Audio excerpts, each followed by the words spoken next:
Hello dear students, I Professor Kavita Brahmankar welcomes you to the online lecture series of Computer Networking and Data Communication subject. Today we are going to cover topic number 1.13 of Unit 1, that is classification of networks on the basis of architecture.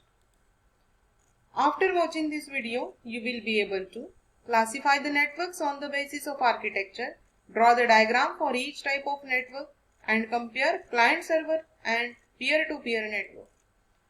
Course outcome, that is CO1, will get satisfied, that is maintain wired computer network topology, and program outcomes, that is PO1, PO4, PO6 and PO7 will get satisfied. Prerequisite is you should have the basic knowledge of computer network and network topology. So, network means a set of computers connected together for the purpose of sharing resources. Resource sharing का purpose अगर है और हम network को एक दूसरे के साथ कनेक्ट कर रहे हैं तो उसको हम कंप्यूटर नेटवर्क बोलते हैं. Then as we know in last video we have seen computer network is divided in three categories on the basis of transmission technology, on the basis of geographical area, and today we are going to cover on the basis of architecture. So on the basis of architecture, computer networks are of two types, peer-to-peer and client-server. Then let us see what is peer-to-peer network. Peer-to-peer network is a network in which all the computers are linked together with equal privilege and responsibilities for processing the data. हर एक computer बाकी दूसरे computer के साथ connected रहेंगे. So this is called peer-to-peer. So this suppose this is node 1. Node 1 is connected to last node and it is bi-directional connection. इन दोनों के बीच में dedicated link है. फिर इन दोनों के बीच में dedicated link है. So each and every computer is connected to all other computers in the network. So it is called peer-to-peer network. और उनकी जो privileges हैं और responsibilities हैं वो same रहेंगे for processing the data. Peer-to-peer network is useful for small environments, usually up to 10 computers. अगर हमको small network setup करना है तो हम maximum 10 number of computers को ही connect कर सकते हैं. So हमारा अगर limitation 10 computers का है तो हम peer-to-peer network का use करेंगे. Peer-to-peer network has no dedicated server. इसमें कोई dedicated server नहीं होता है. So इसीलिए सभी डेटा प्रोसेसिंग जो हैंडल है कंप्यूटर्स को खुद ही करना पड़ता है. So that is called peer-to-peer network. Special permissions are assigned to each computer for sharing the resources, but this can lead to a problem if the computer with the resource is down. So इसमें server नहीं है तो resource share कौन करेगा? तो resource sharing के लिए किसी कंप्यूटर को वो रिस्पॉन्सिबिलिटी दी जाती है तो वही कंप्यूटर बाकी नेटवर्क में बाकी कंप्यूटर्स को या नोड्स को रिसोर्स शेयर करेगा. लेकिन अगर वही कंप्यूटर अगर फेल हो गया तो बहुत बड़ा प्रॉब्लम हो सकता है या फिर फेल्यूर हो सकता है क्योंकि रिसोर्सेस देने का शेयर करने का परमिशन सिर्फ उसी कंप्यूटर के पास है. तो थोड़ा प्रॉब्लम हो सकता है अगर वो नोड फेल हो जाती है तो. Then let us see peer to peer network का कनेक्शन कैसे होता है. सो नोड 1 से नोड 2 तक 2, 4, 3 सबके पास ये डेडिकेटेड कनेक्शन हमने दिया है. इसीलिए हम बोलते हैं कि each and every computer is connected to each and every computer in the network. So it is peer to peer network. और डेटा ट्रांसमिशन सिक्योरली होगा because there is dedicated link between all the computers और all the nodes और उसी के लिए वो जो link है वो रिजर्व रहे. Then advantage, it is less costly as it does not contain an dedicated server. Server एक बहुत एक्सपेंसिव कंपोनेंट है तो सर्वर एब्सेंट होने की वजह से इसका जो कॉस्ट है that is very low. It is easy to set up and maintain as each computer manage itself. तो ये इजी है सेटअप करने के लिए और मेंटेन करने के लिए भी क्योंकि खुद के परमिशन या खुद का डेटा प्रोसेसिंग ईच कंप्यूटर को खुद ही करना है. इसीलिए disadvantages, in the case of peer-to-peer network it does not contain the centralized system, therefore it cannot back up the data. as the data is different in different location. सो जितने computers है उतने computers पे पूरा data हमारा scattered है, लेकिन उस data का सेंट्रलाइज बैकअप कहीं पे भी नहीं है, क्योंकि यहाँ पे सेंट्रल डिवाइस जो है सर्वर यहाँ पे एब्सेंट है, इसीलिए सो डेटा को मैनेज करना थोड़ा डिफिकल्ट होगा यहाँ पे, and this is the disadvantage. It has a security issue as the device is manage itself. Actually data जब हम ट्रांसमिट करते हैं तो वो डेडिकेटेड लाइन पे सिक्योरली ट्रांसमिट तो होता है, लेकिन उस नोड ने कैसे सिक्योरिटी इश्यूज खुद के लिए मैनेज किए हैं ये उसके ऊपर डिपेंड करता है, बिकॉज वो ईच डिवाइस खुद का मैनेजमेंट देखता है, इसीलिए ये सिक्योरिटी का थोड़ा इशू हो सकता है. Clients, next is client server network. The central controller is known as a server while all other computers in the network are called clients. So जो भी सेंट्रलाइज कंप्यूटर है उसको हम बोलते हैं सर्वर, और उससे जो सर्विस लेने वाले डिवाइसेस है उनको बोलते हैं क्लाइंट. ये सर्विस देने वाला है, सर्व करने वाला है दूसरों को, इसलिए इसको बोलते हैं सर्वर, और जो सर्विस लेने वाले हैं उसको बोलते हैं हम क्लाइंट्स.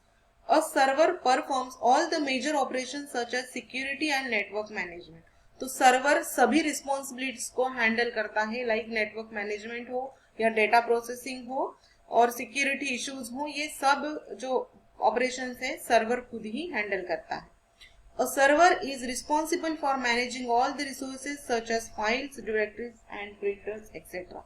तो सभी जो शेयरेबल रिसोर्सेज हैं वो सब मैनेज करने का काम यहाँ पे सर्वर करता है, लेकिन पीयर टू पीयर नेटवर्क में हर एक डिवाइस ये काम करता था, लेकिन यहाँ पे सर्वर को ही वो अथॉरिटी दी है कि रिसोर्सेज मैनेज करे और शेयर करे.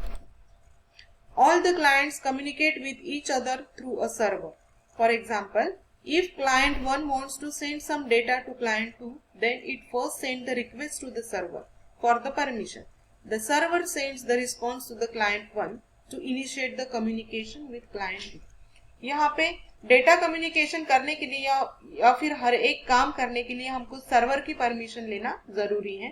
तो suppose computer A wants to start communication with computer D. सो सबसे पहले कंप्यूटर A रिक्वेस्ट भेजेगा सर्वर को कि मुझे कंप्यूटर D के साथ डेटा कम्युनिकेशन करवाना है. सो सर्वर उसको परमिशन एक तो एक्सेस करेगा परमिशन, या फिर डिनाई करेगा या फिर रिजेक्ट करेगा. सो डिपेंड अपॉन दैट एक्नॉलेजमेंट. अगर यस है तो वो एक्नॉलेज करेगा कंप्यूटर ए को, so that you can initiate the data transfer या डेटा कम्युनिकेशन. वो एक्नॉलेज करेगा या फिर रिस्पॉन्स करेगा कंप्यूटर ए को, और जब कंप्यूटर ए वो पॉजिटिव रिस्पॉन्स एक्सेप्ट करता है तभी वो कंप्यूटर डी से डेटा ट्रांसमिशन कर पाता है. सो इस तरह से क्लाइंट सर्वर नेटवर्क का कम्युनिकेशन होता है. Now let us see how client server communication takes place.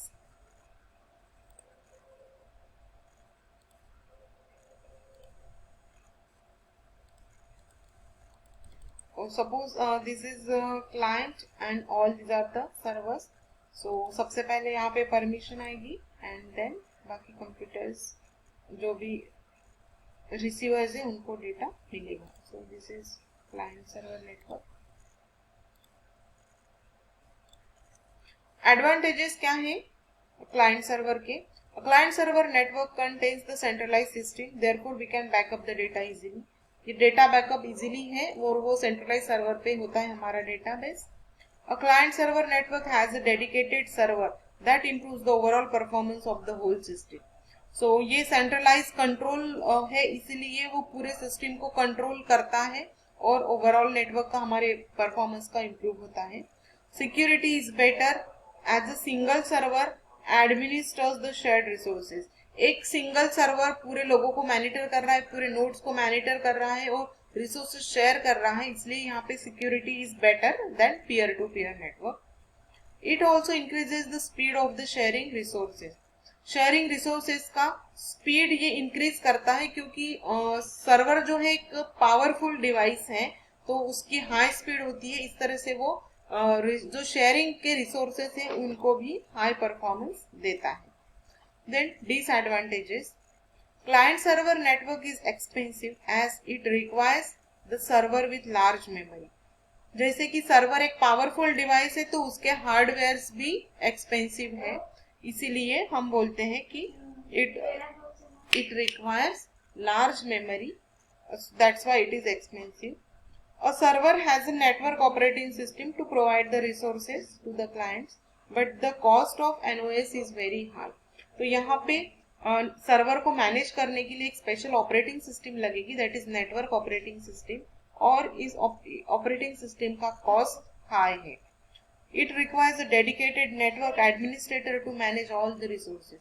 यहाँ पे पूरा का पूरा नेटवर्क तो सर्वर मैनेज कर रहा है, लेकिन सर्वर को मॉनिटर करने के लिए, सर्वर का बैकअप लेने के लिए, या फिर उसको एडमिनिस्ट्रेटर करने के लिए, उसका मेंटेनेंस करने के लिए नेटवर्क एडमिनिस्ट्रेटर होना जरूरी है. Then let us see difference between peer-to-peer and client server. So client server server has the control ability while clients don't. Clients को कंट्रोल करने की एबिलिटी या परमिशन होती है यहाँ पे सर्वर के पास, बट क्लाइंट सर्वर को मैनेज नहीं कर सकते हैं. पीयर टू पीयर में all computers have equal ability, सभी कंप्यूटर्स को इक्वल परमिशंस और इक्वल रिस्पॉन्सिबिलिटीज और एबिलिटीज होते हैं. देन क्लाइंट सर्वर में हायर केबलिंग कॉस्ट होती है, क्योंकि केबलिंग कॉस्ट, केबल्स भी अच्छे यूज करेंगे हम, फाइबर ऑप्टिक केबल, और क्लाइंट सर्वर ज्यादा एरिया कवर करेगा तो हार्डवेयर रिक्वायरमेंट भी ज्यादा रहेगी, इसलिए हाई केबलिंग कॉस्ट है. देन यहाँ पे पीयर टू पीयर में चीपर केबल्स हम यूज कर सकते हैं, so cabling, cheaper cabling cost. Then client server, it is used in small and large networks, दोनों इसमें यूज कर सकते हैं हम क्लाइंट सर्वर टेक्नोलॉजी का, स्मॉल और लार्ज नेटवर्क्स के लिए भी. लेकिन पीयर टू पीयर का हम यूज कब करेंगे, जब हमारे पास 10 और लेस देन 10 कंप्यूटर्स है और उसी में हमको नेटवर्क का सेटअप करना है, तब हम पीयर टू पीयर यूज करेंगे. Then install software only in the server with the client share the software, हम सॉफ्टवेयर की या हाई जो रिसोर्सेस है हमारे, उसकी कॉपी अगर सर्वर पे शेयर करते हैं तो वो बाकी के क्लाइंट्स में भी शेयर करता है. Install software to every computer, जो भी सॉफ्टवेयर हैं शेयरेबल रिसोर्सेज, यहाँ पे शेयर करने वाला कोई नहीं है, इसलिए ईच एंड एवरी कंप्यूटर के पास हमको सॉफ्टवेयर की कॉपी लोड करना जरूरी है. Then one powerful computer acting as a server, एक पावरफुल कंप्यूटर रहेगा जिसको हम सर्वर बोलेंगे, and no server is needed, यहाँ पे कोई सर्वर नहीं लगेगा. Client server requires special operating system that is called network operating system, but peer-to-peer doesn't require special operating system. So all these are the differences between peer-to-peer and client server network. So let us summarize today's lecture. Today we have seen classification of networks based on architecture, that is client to server and client server and peer-to-peer network.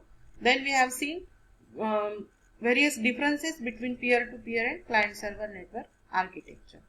So dear students, I hope you have understood today's lecture, and if you are having any difficulty, then feel free to reach out on the following email ID. Thanks for watching the video. Keep learning and enjoy learning. Thank you so much.